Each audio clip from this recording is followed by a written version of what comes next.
àìrọ̀ àgbà eléyìí o ètò ẹ̀múwáyé àgbà rárá o wọ́n lẹ́mìí ẹ̀. Why?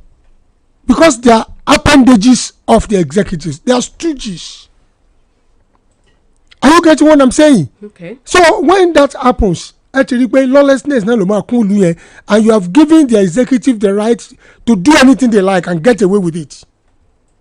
So the issue of the National Assembly take a bow and go yẹn, ó ti mọ́ 10th Assembly, ó ti mọ́ wọn lára jù. But I need the best, but our oppositions àwọn Sharaki nǹkan kan ti wà bẹ́ẹ̀ tó pé they will question everything we bring and they will pass it on merit. Now gbogbo àwọn tó jẹ́ tí wọ́n yàn apart from Mediocrity tá à ń sọ̀rọ̀ yìí gbogbo àwọn tí ká tó bọ́ sórí ìjẹ́gbọ́n àwọn tí wọ́n yàn pátápátá the wife of a former governor the kìíní kan take a bow and go. What can you offer assurances pé they are capable to do what you are assigning them to do? Kí ló fún assurances pé they can do it? Tí orúkọ lè yẹ fi perform ni is it name?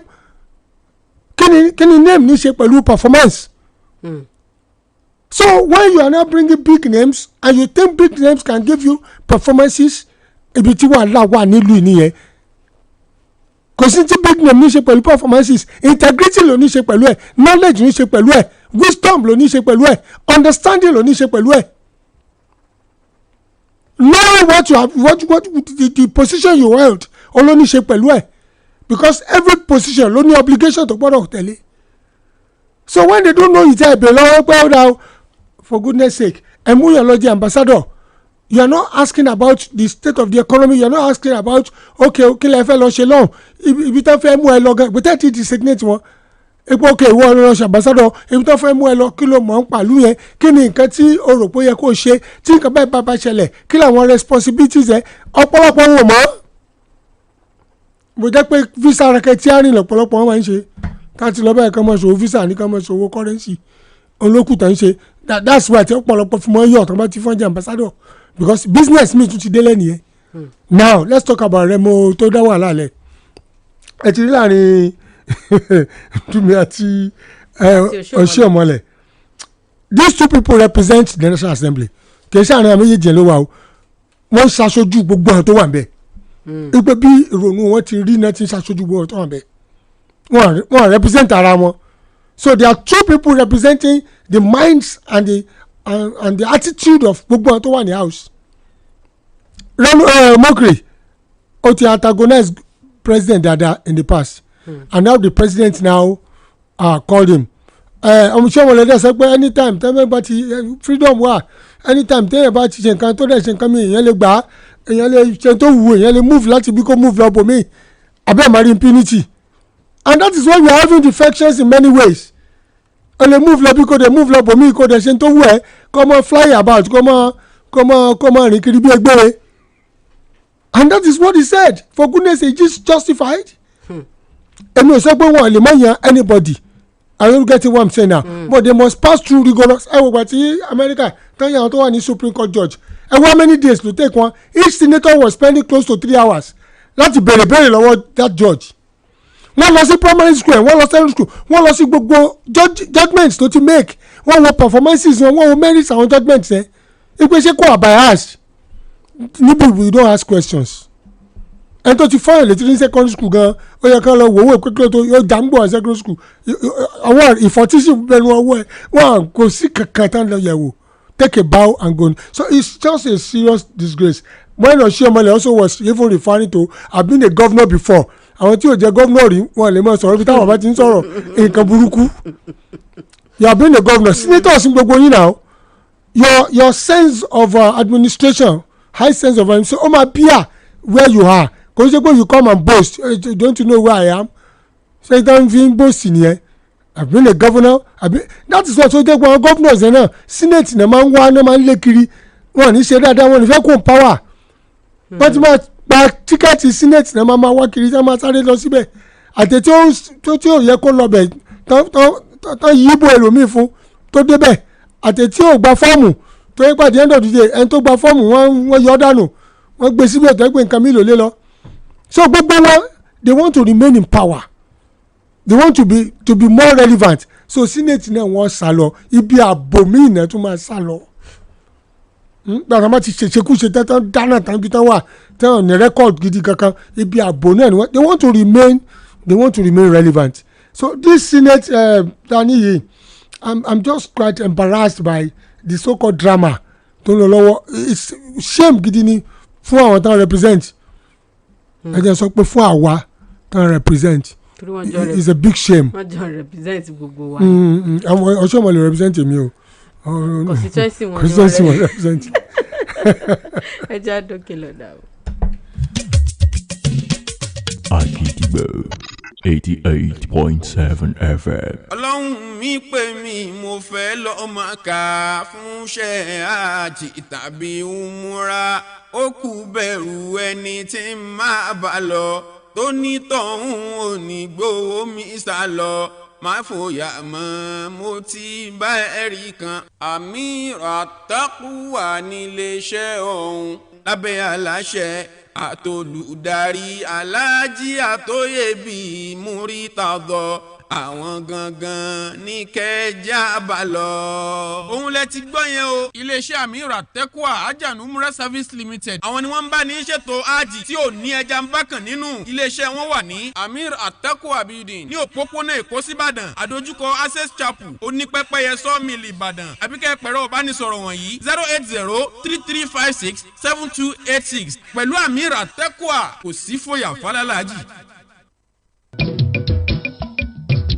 bàbá mi ẹ bá mi wówó mo fẹ́ lágídí mo fẹ́ lágídí ìyá mi ẹ bá mi wówó mo fẹ́ lágídí mo fẹ́ lágídí jíde nǹkan nífa wa lọ́dọ̀ orí omi bàbá máa kéékèèké ẹ ò ní sàlàyé ní òbí mi ń ó sànjọ́ ẹ bá mi wówó mo fẹ́ lágídí gbòòrò ìyá mi ẹ bá mi wówó mo fẹ́ lágídí gbòòrò jíde nǹkan nífa wa lọ́dọ̀ orí omi bàbá máa kéékèèké ẹ ò ní sàlàyé ní òbí mi máa sànjọ́.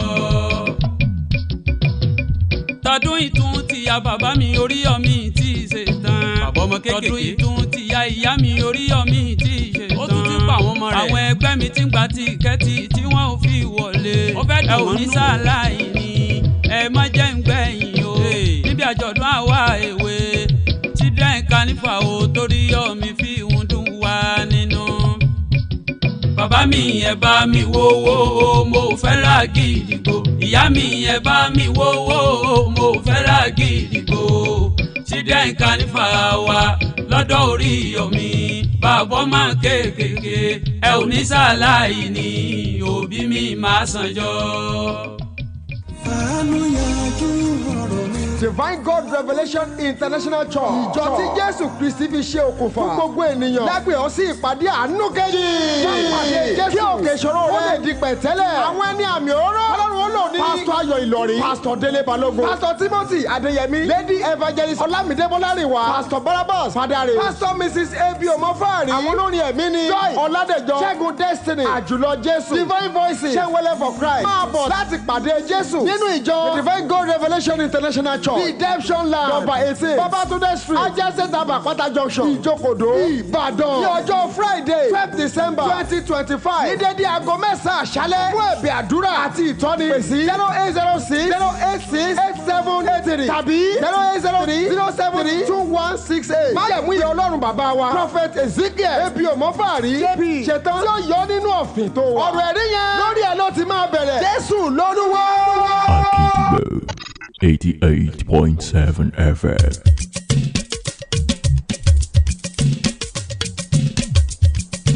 Comrade Ọmọlúlú Ìjìdè ẹ̀ka rẹ̀. mo kí gbogbo ara lè ga kó mo kí honourable speaker Ajíǹde àrọ ọmọ jẹ Ìjìdè ọmọ lórúkọ mi. ok ẹ ṣeun lórí ìtẹ̀ bá wa lẹ́nu ẹ̀ nípa n tó ṣẹlẹ̀ nílé ìgbìmọ̀ aṣòfin ní àná ǹjẹ́ bó o níṣẹ́ ní nǹkan ẹ̀kan àbí nǹkan míì láti sọ lórí rẹ̀. mo rí recklessness inú ọ̀rọ̀ sísọ tíyẹn bá wà nípò ìlú tó já síwájú ìlú tí gbogbo ìlú ń wò ok civility gbọ́dọ̀ jẹ́ hallmark.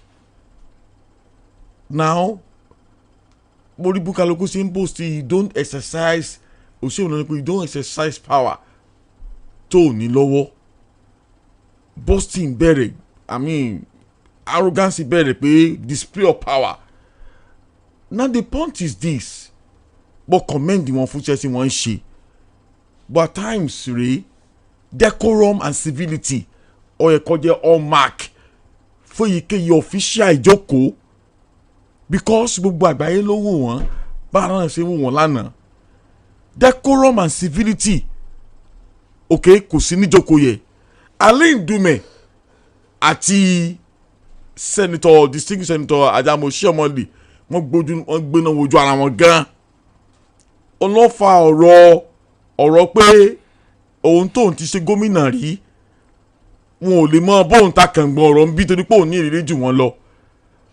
Mo rí clash of egos, celebration of ego tí mo rí ń bẹ̀ yẹn nìyẹn, and it's not worthy of emulation, it's not worthy of celebration as well. But the culture of ban and go, pastor has dealt extensively with that. He has done justice to that. They can visit lebe oṣé. Okay. And unfortunately wọn gbà fúnra wọn ibi kan náà nájọ arrive. wọn gbà fúnra wọn. They are not ready to listen to each other. The issue of the ego is stayed there from the beginning. So actually they are not one in decorum. Exactly. That is what it means. At the end of the day, they agreed on the same thing. It's like the same thing, not just so, but in different ways. Already. And at the same time, the man also thanked them.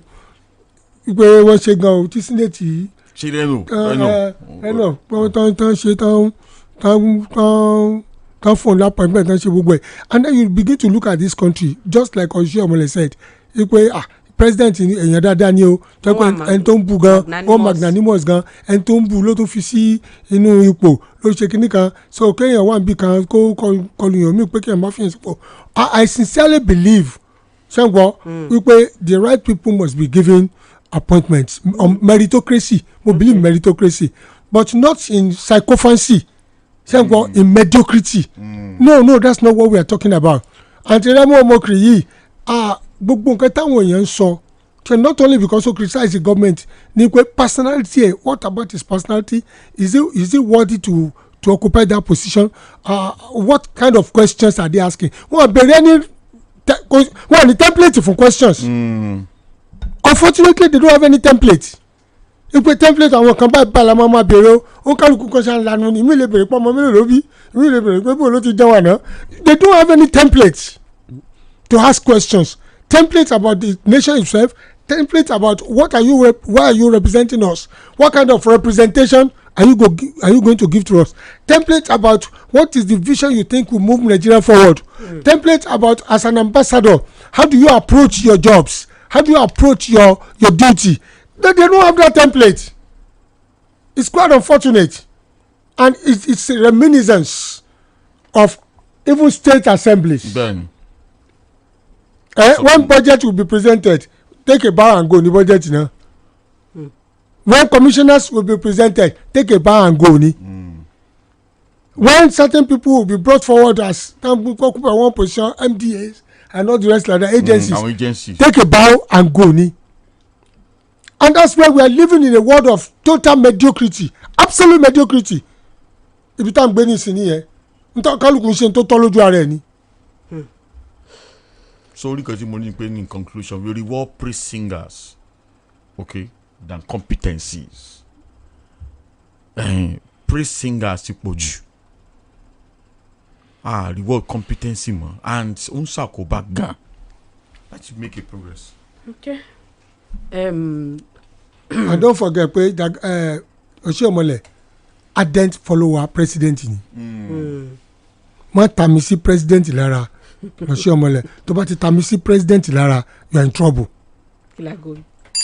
Gẹ́rẹ́gẹ́ láago 10 àárọ̀ lù láti iléeṣẹ́ rédíò Àgídìgbò 88.7 FM Ìbàdàn. Lọ gba káàdì ìdìbò rẹ. So ardent follower ni. It's a core progressive tó jẹ́ pé òun àti president. Are you getting what I'm saying? Ìwọ tó bá ti fẹ́ ṣe Oshiomhole lọ sọ̀rọ̀ president. ndómẹ́sì ti ń sọ̀rọ̀ àwọn ọ̀rọ̀ káàkiri. ndómẹ́sì lórí tẹlifíṣàn mo rí lórí àwọn tẹlifíṣàn kan lẹ́kọ̀ọ́ tó sọ pé president is this is that nǹkan kan bẹ́ẹ̀ yẹn so wọ́n ti kan rú ara wọn sínú so it's just transfer of aggression oníkẹ́tẹ́ kan rí yẹn wọ́n ti mìn ara wọn tẹ́lẹ̀. ó ní mọ̀ nínú kọjá pé ọ̀rọ̀ ambassador gbogbo táwọn èèyàn kan ń wò lórí ìfẹ́ ni transfer of aggression ni pé ṣé wọ o tún bẹ̀rẹ̀ àbí níwà wọn dẹ̀ gbà fúnra wọn nǹkan kan náà wọ́n dẹ̀ ń jọ ń sọ.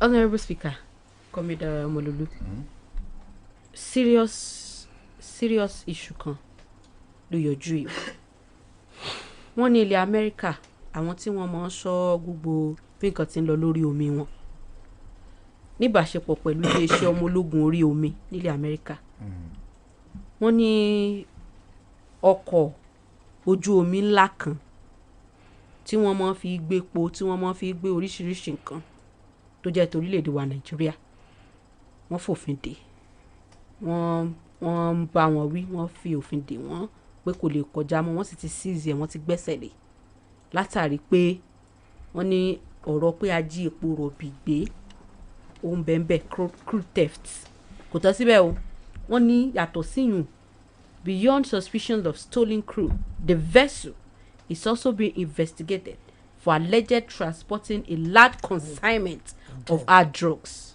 and operating within a network backed by suspected Iranian and other Islamist-linked money laundering financiers. ẹ̀sẹ̀ yẹn pọ̀ gan ẹ̀yin náà mi kanlẹ̀ pé wọ́n ní yàtọ̀ sí pé ti ọ̀rọ̀ pé wọ́n fi jí epo gbé o wọ́n fi ń kó egbòogi olóró èyàn bẹ́ẹ̀ wọ́n ní wọ́n tún ń ṣiṣẹ́ lábẹ́ àwọn kan tó wọ́n fura sí wípé wọ́n wá láti ilẹ̀ Iran àti àwọn míì tí wọ́n ń fi ẹ̀yìn powó òlù tí wọ́n ń fi owó ṣèrànwọ́ fún gbésùmọ̀mí bá nǹkan kan báwọn wọ́n fẹ̀sùn ẹ̀kan wọn lọ bẹ́ẹ̀ wọ́n wá ní ìwádìí láti ọ̀dọ̀ Corporate Affairs Commission CAC l'Abuja fi hàn wípé iléeṣẹ́ tí ọkọ̀ ojú omi ọ̀hún tó wà lábẹ́ wọn tí wọ́n ní iléeṣẹ́ kan abẹ́ rẹ̀ ló wà wọ́n pè ní Tomorrow's Global Ventures Limited ní ọ̀dọ̀ CAC wọ́n ní inactive níléeṣẹ́ yẹn inactive. tó ti dòkú àbí tí ò ṣiṣẹ́ mọ́. ìwádìí látọ̀dọ̀ CAC tó sọnù. Further checks èyí tí àwọn oníwèé ìròyìn tún ṣe wọ́n ní Tomorrow's Corporate wọ́n ní àdírẹ́sì wọn wà ní 111 Japa Road Ẹ̀fúnrún Warri Delta State within a CAC registration number 1007876 nígbà tí nǹkan ní CAC registration number tí CAC sọ wípé n tí iléeṣẹ́ tẹ̀ ń sọ yìí o inactive ní lọ́dọ̀ wa kò mí mọ́ kò yé wa mọ́ wọ́n sì ní abẹ́ iléeṣẹ́ yìí ó ní vessel yìí wà vessel yẹn wọ́n ní 20-year-old very large crude carrier VLCC òun ni wọ́n pè super tanker. jẹ́ kí n bẹ̀ láti iléeṣẹ́ tó ní inactive. CAC ló sọ bẹ́ẹ̀. Corporate Affairs Commission. bẹ́ẹ̀ni. tó bá kó wọ́n inactive definitely ó ti wà active rí. kò kàn wá active mọ́ ni. kò wá active mọ́ ni. tó bá pé inactive what are the ingredients to make ẹ̀yin active ìgbà wo ló wà active. gbẹ̀yìn ìgbà wo ni wà active because wọn kàn lè máa fèyìnbó tàn wá jẹ because wọ́n sì mọ̀ pé okùn ọ̀ràn ti dé wọ́n ti ń tọpinpin ibi tí ọkọ̀ yẹn ti wá àti iléeṣẹ́ now they have to prove beyond reasonable doubt ìgbà wo kí ló mú wà inactive àsìkò wo ló sì wà inactive na our trace record yẹ kó má dàbí ni pé ẹ kàn fẹ́ parọ́ fún wa pé ó wà inactive a gbọ́dọ̀ wáyẹ̀ dáadáa sórí èmi ò ṣẹ̀ṣẹ̀ máa sọ in this country pé this country belong to two set of criminals mo máa ń sọ dáadáa we have licensed criminals we have unlicensed criminals àwọn ọ̀daràn kan wà náà lórílẹ̀‐èdè yìí tẹ́ pé wọ́n ní bàbá ogun tí wọ́n sì ní ẹni tí wọ́n fẹ̀yìn tì tẹ́ pé tó bá náwó sí wọn bàbá ogun wọn yọjú pé jùlẹ̀ fún wa àwọn là ń ránṣẹ́ iṣẹ́ wa ló ń jẹ́ not too long ago Asari Dokubo that military Dokubo òun náà lé vessel kan lọ torí pé wọ́n sàn gbé epo bó ṣe wá ń lé vessel yẹn lọ ó mú vessel yẹn information reach him àwọn tó bá rántí ọ̀rọ̀ tí mò ń sọ pé kí Dokubo dẹ́yìn lẹ́yìn vessel yẹn torí vessel yẹn jí epo gbé ni wọ́n ní kó dẹ̀yìn lẹ́yìn ẹ̀ torí pé àwọn táwọn ní vessel táwọn fi ń jalè àwọn làwọn ń bọ́ sọ̀rọ̀ o okay immediately what come next that is that wọ́n set that vessel tí Dokubo ń sọ wọ́n set ablaze wọ́n jóná sí.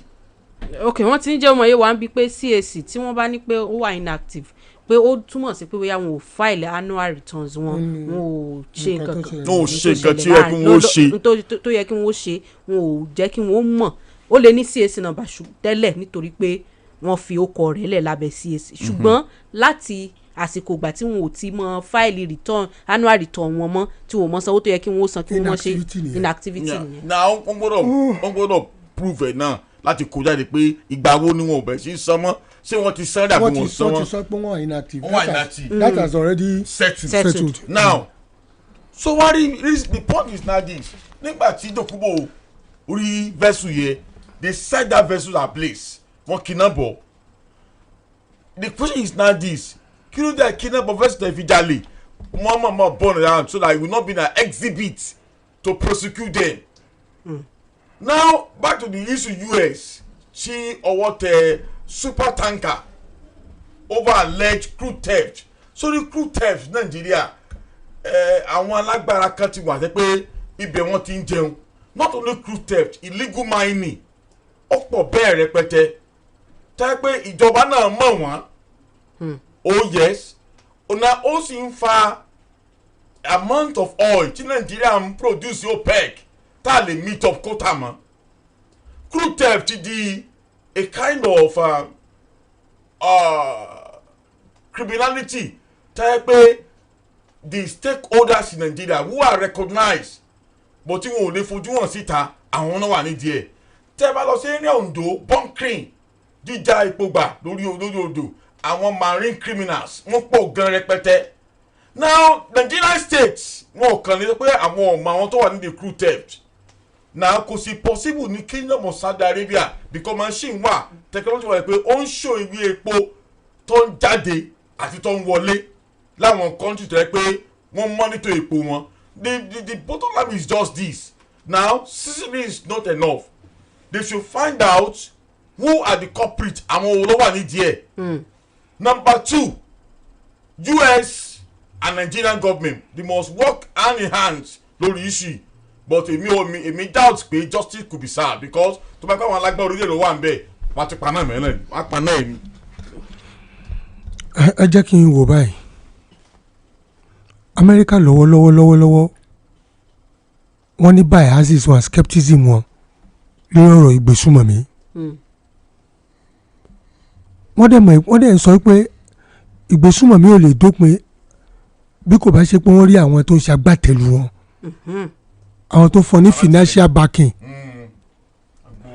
and àwọn tó ń dẹ̀ fún financial backing yìí anywhere náà ti lè wá èkíní wọ́n wá nínú àwọn oil barons èkejì wọ́n wá nínú àwọn drug barons ṣẹ́ǹgbọ́n ẹ̀kẹta wọ́n wá nínú àwọn arms barons àwọn mẹ́tẹ̀ẹ̀ta tí mo kà í ibẹ̀ ni owó ti ń jáde jù so America beam surveillance wọn sí gbogbo àwọn area yẹn ní area financial backup ni o brodo chain kankan ni o ní area àwọn tó ń gbé epo ni o ní area àwọn tó ń gbé hard drugs ni so wọ́n ti beam searchlights wọn and this is one of the areas tí wọ́n ti bẹ̀rẹ̀ sí exercise àwọn most of the efforts tí wọ́n put in láti help Nigeria láti fight insurgency and láti fight àwọn financial backings tí gbogbo wọn ní. Now let's come this way. Ó ti show number 1 pé port wa ó wà porous. Ìpè kò wà manned by competent people. Ẹ jọ wọ́n fi nǹkan sọ inú ilé Èjìdìrẹ́ wọ́n fi sọ. Wọ́n wá ní wọ́n jí mẹ́rin gbé mi wọ́n jí gbé. Èjìdìrẹ́ lẹ́kọ̀ọ́ lọ bá tàbí mi tí mo wà ń tí àjẹ́ lẹ́kọ̀ọ́ lọ bá. Báwo ló ti ń jí nǹkan gbé lábẹ́ ẹ̀? So there's a lot of complicity and compromise. èmi rò pé the minister for blue marine àti kìíní has a case to answer. Oyetola has a case to answer. You need to come out and talk, but they will not speak because two things: either he doesn't understand his position, or he is complicit, or he has no knowledge about what is going on, and that is mediocrity. How can you not have knowledge of what is going on? What are the parameters they put in place to fight oil theft that in Kigbe láti joy? And another way, super tanker náà pé o. A super tanker is different from just an ordinary tank. America tó pè nǹkan ní super tanker.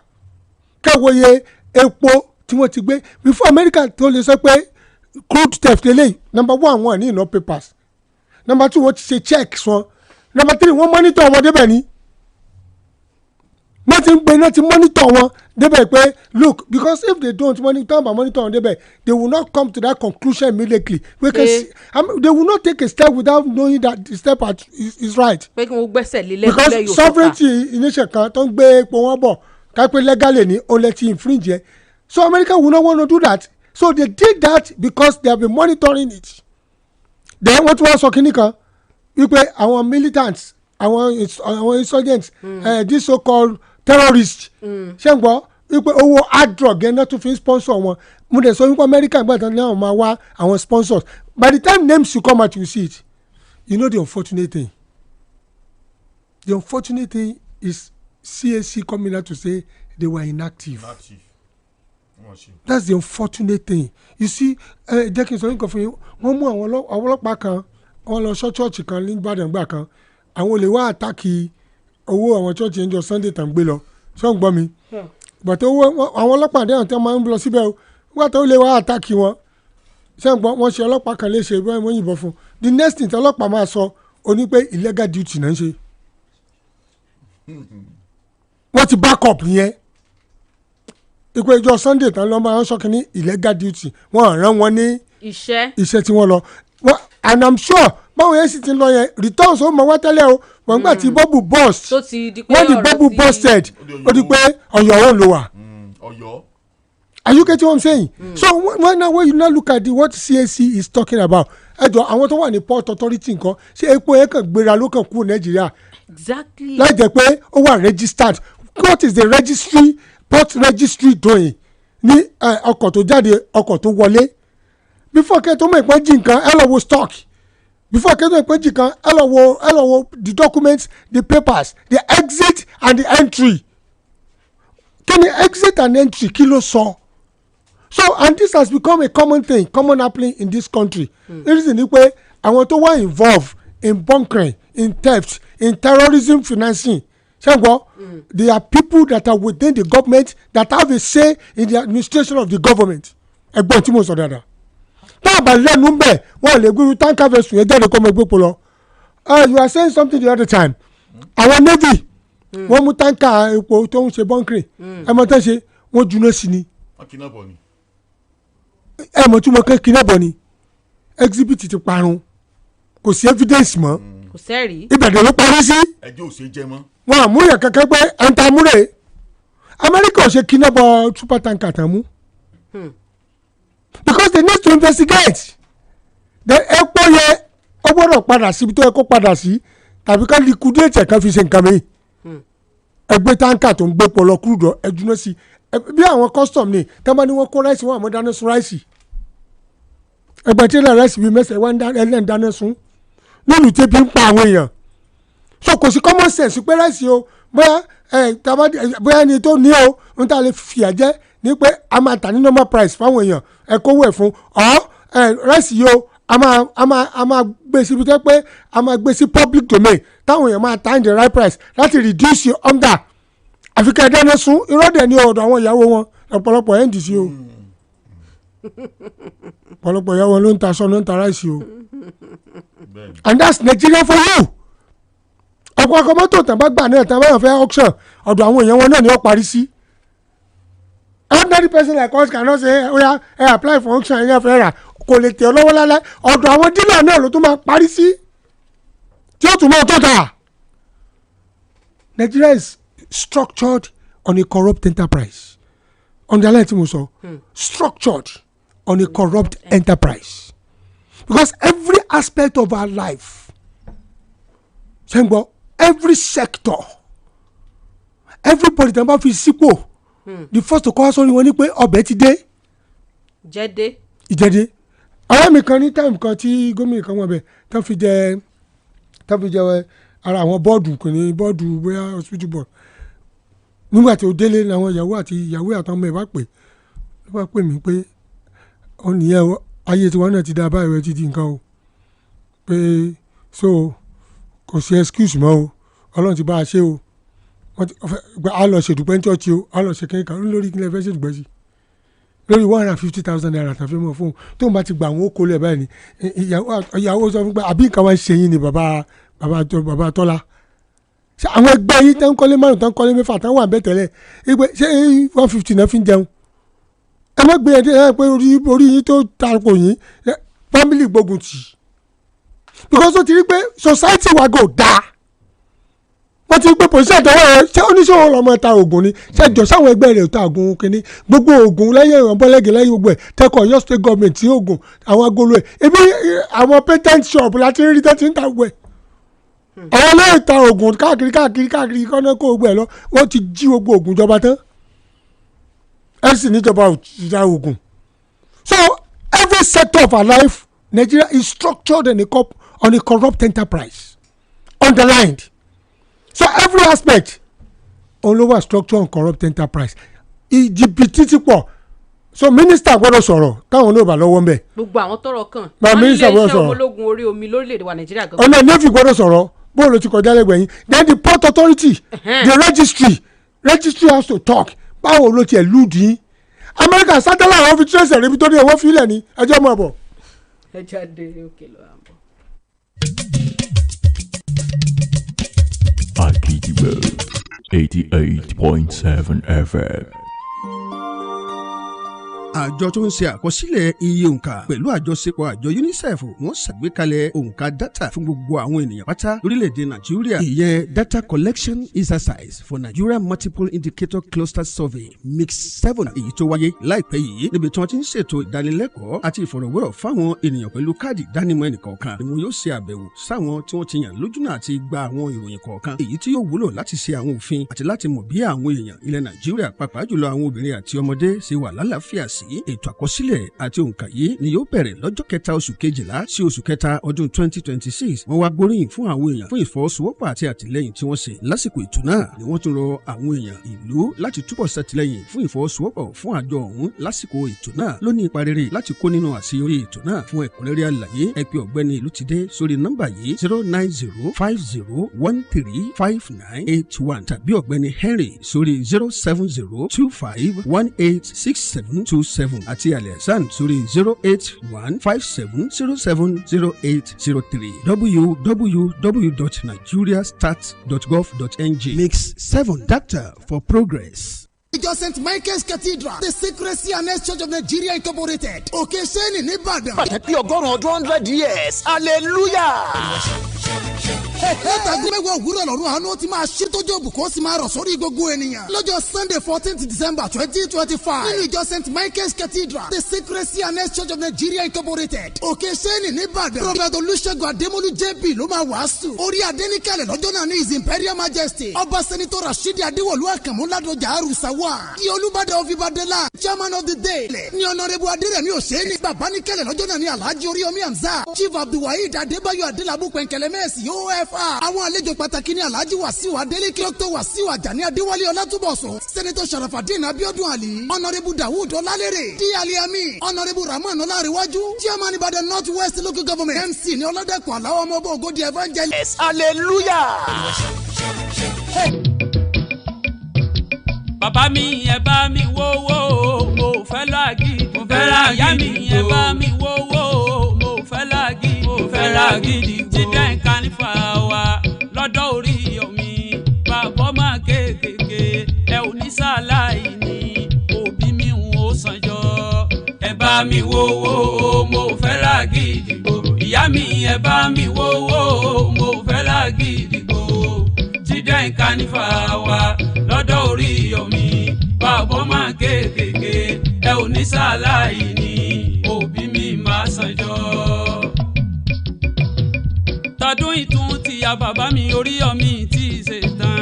kékèké tọdún ìtún ti ya ìyá mi Oríyọ̀mí tí ṣe tán ó tún ti pa àwọn ọmọ rẹ̀ àwọn ẹgbẹ́ mi ti ń gba ti ìkẹ́tì tí wọ́n ò fi wọlé ó fẹ́ dùn wọ́n nù ẹ ò ní sáláì ní ẹ má jẹ́ ń gbẹ̀yìn o níbi àjọ̀dún àwa èwe children carnival o Toríyọ̀mí fi ń dùn wá nínú.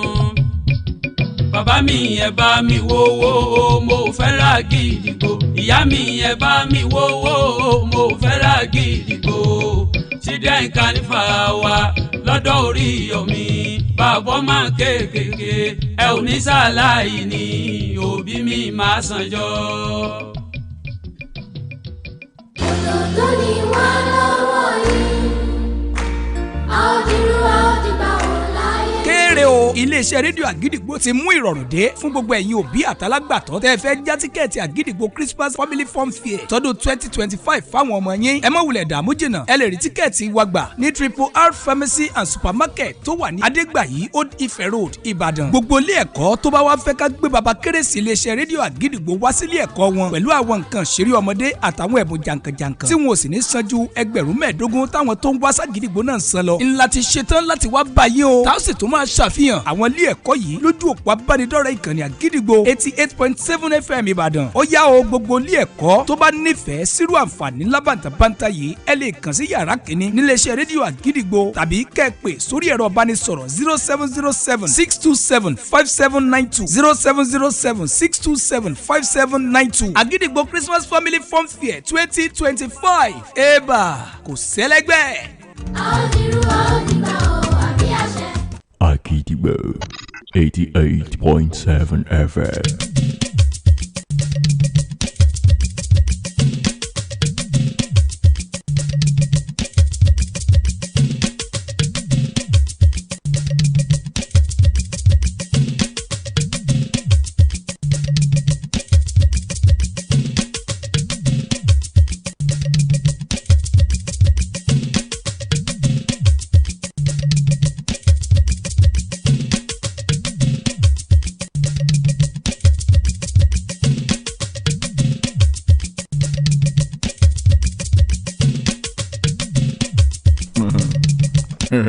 Okay. Kó tó di pé a kúrò lórí ẹ̀ láàárọ̀ yìí Ngige Chris Ngige former senator former governor EFCC former minister former governor wọ́n EFCC gbé ó dẹ̀ wà lákàtà EFCC wọ́n ní kódà gan ó ti sùn ọjọ́ kẹrin bẹ́ẹ̀ báyìí ó ti sùn ọjọ́ kẹrin ní ọ̀dọ̀ àjọ EFCC ó ti sùn oorun bẹ́ẹ̀ wọ́n ní ṣùgbọ́n ibi tí ọ̀rọ̀ Ngige wà ní pé òní ni wọ́n gbé lọ wájú ilé ẹjọ́ wọ́n ní ó ní ṣe pẹ̀lú contract money laundering lórí ọ̀rọ̀ contract kan wọn ò wá sọ pé bóyá gbà tó wà ní gómìnà ni bóyá gbà tí ó wà ní labour kínní ni wọn ò sọ ṣùgbọ́n ṣá wọ́n ní wọ́n mọ̀ gbóhùn náà lọ wájú ilé ẹjọ́ bí wọ́n sì mọ̀ gbé Ngige lọ wájú ilé ẹjọ́ látọ̀dọ̀ EFCC ní Malami lòun náà sun ọjọ́ kẹrin lọ́dọ̀ EFCC báyìí. àkọ́kọ́ ni wípé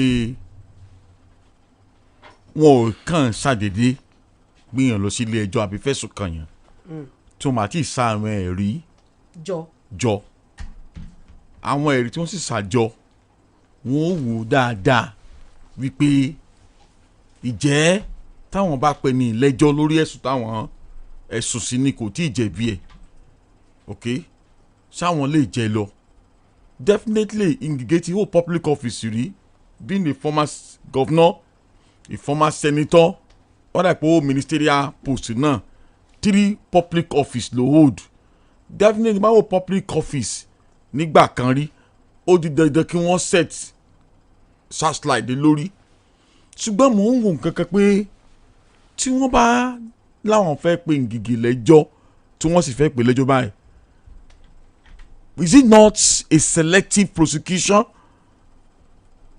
kò sí ní tó burúkú wọ́n pèyàn lẹ́jọ́ o tó bá jẹ̀bi o tó bá ní pé wọ́n ní ẹ̀rí lọ́wọ́ o but I believe in holistic prosecution ṣé èsì pé torí pé kò sí nínú ìhà tí àwọn alágbá orílẹ̀ wà ó lè fi ń lé kiri because EFCC is doing their job par excellence but èmi ò fẹ́ kí iṣẹ́ wọn kó ní element of biasness láti máa fi witch hunt àbí lé ẹnìkan tó jẹ́ ẹni tí ò dó ti ìjọba tó wà lóde lọ́wọ́ mu.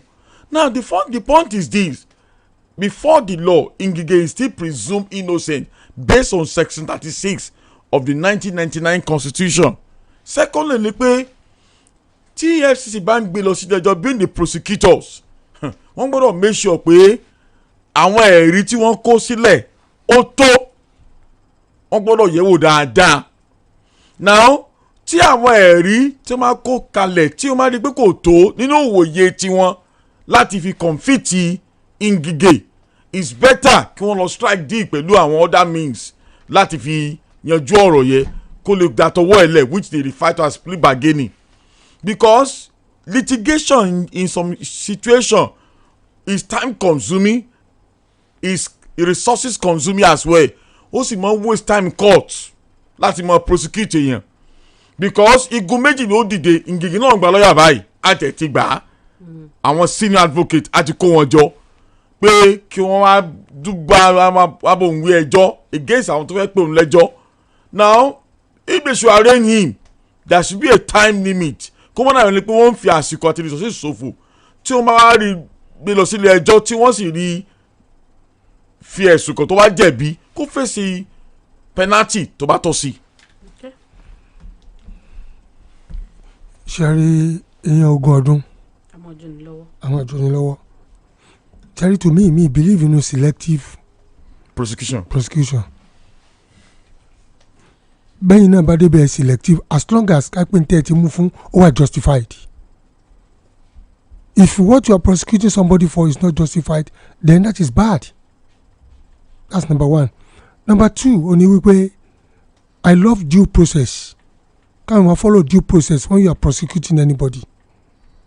Ngige two things ni when he was labour minister ICPC she query for job racketeering and also when he was the governor 46 billion money laundered for fictitious contracts. Ẹ̀wùgbà tó ti jẹ́ governor ẹ̀wùgbà tó jáde. So and the beauty of democracy, even though we still question the parameters whereby our democracy is run, beauty democracy wọn náà ni pé Ngige should be able to defend himself adequately until found guilty. Cherry ẹni tó ti ṣe over 15 years ago kọ́ ló jẹ́ gómìnà bí over how many years ago? Almost 15 years ago náà ni. Tó jẹ́ gómìnà. Tó wà ti Chris Mbah and co. Kápá yí àwọn èèyàn náà bàjẹ́ wọ́n bàjẹ́ gbé. And that is why we must have a system that is corrupt free. Zero tolerance for corruption. And they must quickly pass that bill for any corrupt public officers. Ikú lérí ẹ̀ṣẹ̀, capital punishment. I repeat, Nigeria sanity return. People go into offices to loot. A thief come to steal, to kill and to destroy. They assume offices to loot, a lot of them. And what they say with impunity ni pé rascality kò sẹ́ni tó lè mú mi sí. Àsìkò wa ti lọ. Ṣé tí ó mú wọn sí ń bọ̀? Ọba kan wà tí ó jẹ́ tí ò ní mọ Joseph mọ́.